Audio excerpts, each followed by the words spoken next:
And I tried hard to be proud of my service, but all I could feel was shame. And racism could no longer mask the reality of the occupation. These were people, these were human beings.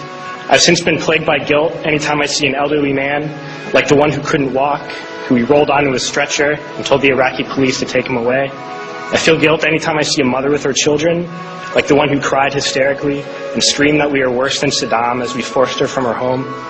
I feel guilt anytime I see a young girl, like the one I grabbed by the arm and dragged into the street. We are told we are fighting terrorists. The real terrorist was me, and the real terrorism is this occupation.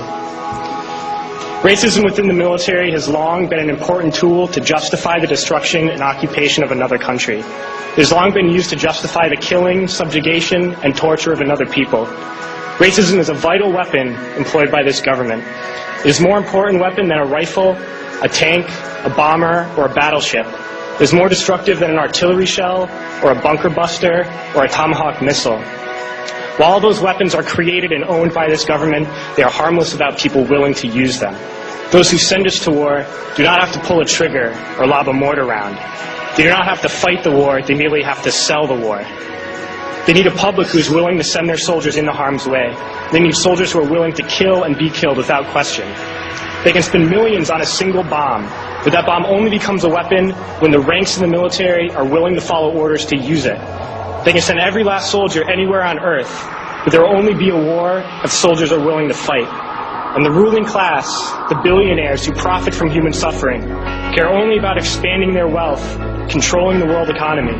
Understand that their power lies only in their ability to convince us that war, oppression, and exploitation is in our interest. They understand that their wealth is dependent on their ability to convince the working class to die to control the market of another country.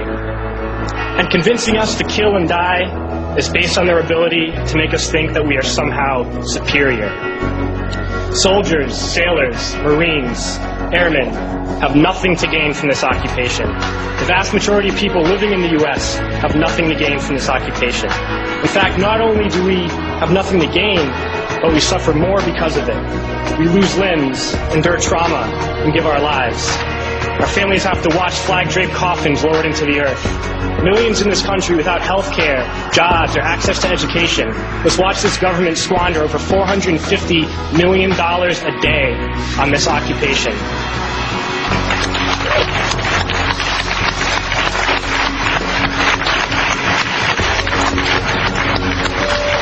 Poor and working people in this country are sent to kill poor and working people in another country to make the rich richer. And without racism, soldiers would realize that they have more in common with the Iraqi people than they do with the billionaires who send us to war.